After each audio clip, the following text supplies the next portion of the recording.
अगर समुद्र के नीचे 800 मीटर की गहराई में कोई पनडुब्बी जाती है तो वो इतनी बुरी तरह से तबाह हो जाएगी कि उसमें बैठा कोई भी इंसान बच नहीं पाएगा।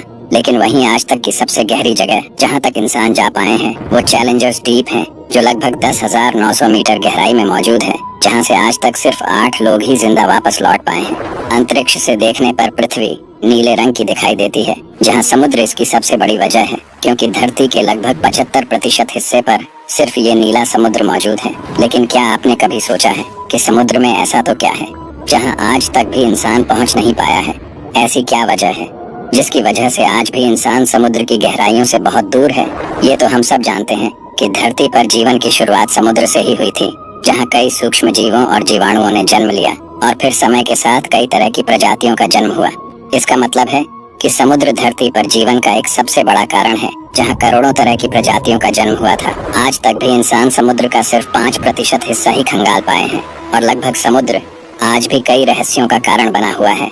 लेकिन वैज्ञानिकों द्वारा यहाँ कई रिसर्चेस की गई है, जिसकी वजह से इंसान एक हद तक समुद्र की गहराई में पहुँचने में कामयाब हो पाया है। प्रशांत महासागर के मरियाना ट्रेंच में मौजूद चैलेंजर्स डीप को पृथ्वी की सबसे गहरी ज्ञात जगह के रूप में जाना जाता है, जिसकी गहराई 10,900 मीटर से 11,000 मीटर है, जहां इंसान पहुंचने में कामयाब हो पाया है। ये वो जगह है जहां सूरज की रोशनी नहीं पहुंच पाती और चारों तरफ सिर्फ अंधेरा ही अंधेरा होता है। यहाँ तक कि चैलेंजर्स डीप में प्रेशर इतना ज्यादा होता है कि वहां तक पहुंचना जानलेवा साबित हो सकता है।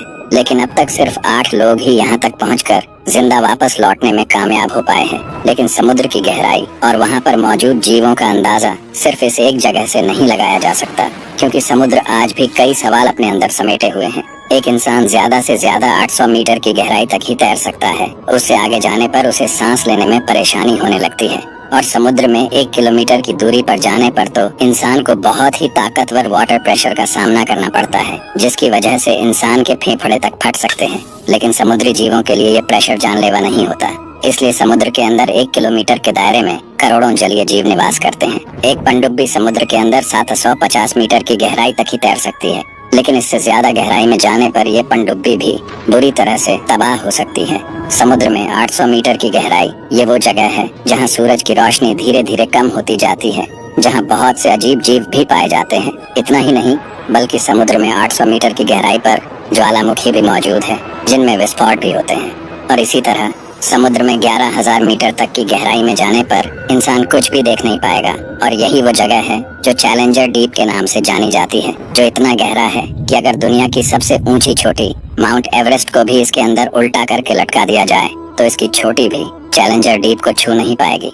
लेकिन वैज्ञानिकों ने कुछ ऐसी रोबोट मशीनें बना ली हैं जो इस चैलेंजर डीप तक पहुंचने में सक्षम हो पाई है, ताकि समुद्र में दबे कई सवालों का पता लगाया जा सके।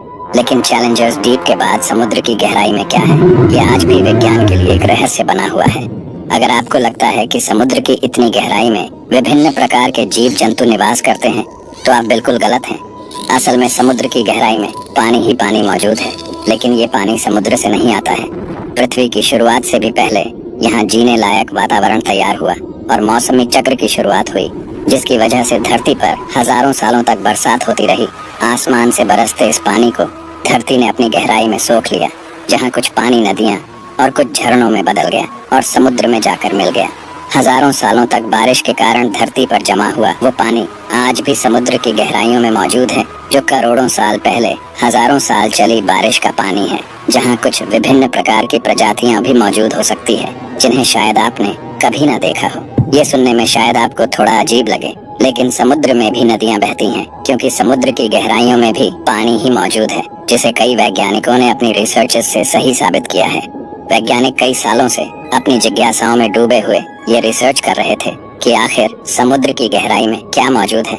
इसी वजह से उन्होंने सबसे पहले मेक्सिको के पास समुद्र के नीचे एक नदी की खोज की। वैज्ञानिकों ने इस नदी का नाम सेनोट एंजेलिटा रखा, जो समुद्र के नीचे 15 फीट नीचे बहती है, जो एक खारे पानी की नदी है। इसी तरह ब्लैक सी के नीचे भी एक बहुत बड़ी नदी की खोज की गई थी, जो लगभग 100 फीट समुद्र के नीचे बहती है। वैज्ञानिकों ने जब इन नदियों की खोज की तो उन्होंने इनके बहाव के पीछे की वजह जानने के लिए कई रिसर्चेस की, जहां पता चला कि समुद्र के नीचे नदियों का होना पृथ्वी की गति, समुद्र की डेंसिटी और पृथ्वी का तापमान जिम्मेदार है। पृथ्वी लगातार अपनी धुरी पर घूमती रहती है, जिसकी वजह से जमीन के अंदर जमा पानी में कंपन पैदा होती है और यही कंपन पानी को छोटी छोटी धाराओं में बदल देती है और फिर यही छोटी छोटी धाराएं एक बड़ी धारा का निर्माण करती हैं, जिससे समुद्र के नीचे नदियों का निर्माण होता है। समुद्र के नीचे पृथ्वी की गति की वजह से बनी सबसे बड़ी नदी को गल्फ स्ट्रीम के नाम से जाना जाता है। ये नदी इतनी बड़ी है कि अगर धरती पर मौजूद सभी नदियों को मिला दिया जाए तब भी गल्फ नदी की धारा का आकार इन सबसे बड़ा होगा। इस नदी का आकार इतना बड़ा है कि इसकी बहती धाराओं को अंतरिक्ष से भी देखा जा सकता है। इसलिए जिस मौसमी चक्र की वजह से धरती पर सालों साल बरसात हुई और उसका पानी धरती के अंदर जमा होता गया और वही पानी आज समुद्र में नदियों के रूप में बह रहा है।